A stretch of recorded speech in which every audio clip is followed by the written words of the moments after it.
Hey guys, how you doing today? Hi, Hi, Justin. Justin. I didn't know we'd have both of you on. It's a rare treat to talk to you both at the same time here. Thank you. Great. Well, let's talk about the new Cranberries album coming out, Something Else. It sounds like it's going to be a real treat for longtime fans of the band. Yes, it's a collection of songs from our live set and the hits from over the years, and they're done acoustically with a quartet. Yeah, let's talk about where that idea came from with the orchestral and the acoustic versions. Is that something you guys always wanted to do, or? Actually, it was at the back of my mind for a little while because the Vatican Orchestra asked me if I'd be interested in doing something with them. And that's such a big orchestra, it would have been financially really insane to do that because I think there's probably about 80 people in that orchestra. But then the Irish Chamber Orchestra had suggested something after I think it was 2012, Limerick got the City of Culture Award, a European award, and I performed New Year's Eve in Limerick for that with the Chamber Orchestra, with the quartet from the Chamber Orchestra. And I did Zombie and I did Linger and a few other songs. And I was surprised how nice Zombie sounded with an acoustic. And then just last year there, the Bachelorette were doing an appearance in Dublin and they asked me if I would do Linger with a quartet. So I said okay, and I did Linger with the quartet, and I called Noel, and Noel played guitar. And it was at that we actually said, you know what, we really should do an album with a quartet, because I'd worked with the Polish Orchestra, the Vatican Orchestra, and the Irish Chamber Orchestra over the years. So it was kind of like a nice idea, because I knew that our music worked well with strings and orchestration. Yeah, that's awesome. And I know there's a few new songs on the new album as well, so it sounds like maybe we could be seeing some more new music from you guys in the future too. Yeah. Yeah. Well, you mentioned some of those songs, like Linger, for example. It doesn't seem like it's been 25 years, but those songs still holding up. And can you guys talk a bit about that time? I mean, you guys were so young when that song hit big, but you guys really took off pretty quickly. Yeah, I guess, we were more surprised than anybody else because it felt like one day we were, in the small rehearsal room back in Limerick, and we were kind of writing away and kind of rehearsing these songs. We did the odd kind of local show. And then next of all, it felt like in the blink of an eye that we were everywhere over here, especially in the US, because the album had come out and the singles in Europe, and they hadn't really done very well there.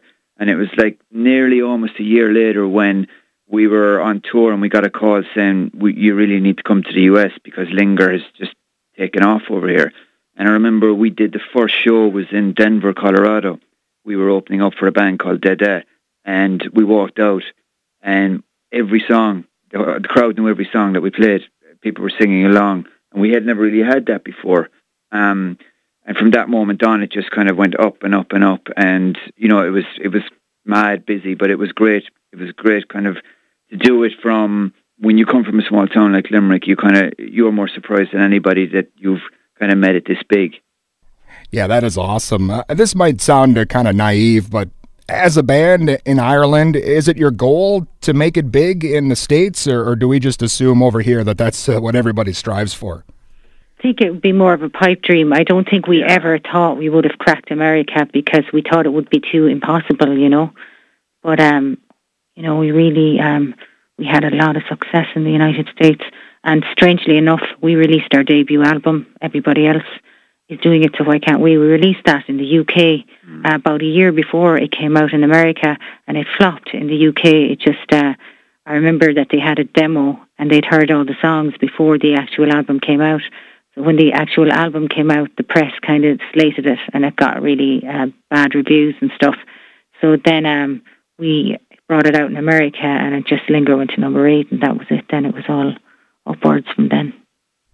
Yeah, I think sometimes bands, maybe from Ireland in particular, get kind of lumped in with other groups like, hey, they're the next U2 or the next, Sinead O'Connor or something like that. It's not fair that, I guess, rock journalists and that do that sort of thing to bands here in the States. Yeah, I guess it's kind of lazy journalism sometimes. For them it's just an easy way to go, here's another Irish band.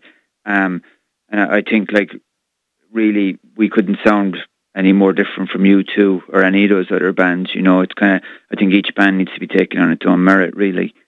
Well, I know you guys are, in the thick of things now with the new album, but Dolores, I know you have a family and you guys have done solo stuff. Is it tough to balance everything and keep the Cranberries on top of the list?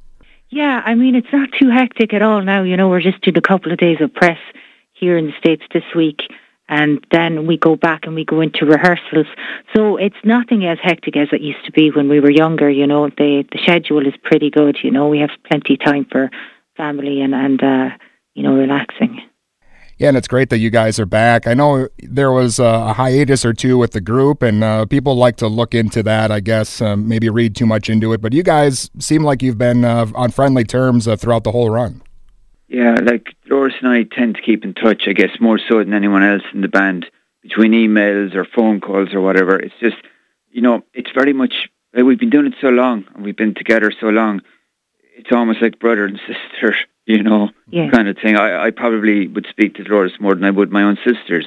And it's good like that we've been very lucky that we've managed to kind of be able to get along and stay together for this long, because you hear all the horror stories of so many bands that can't, be in the same room as each other anymore.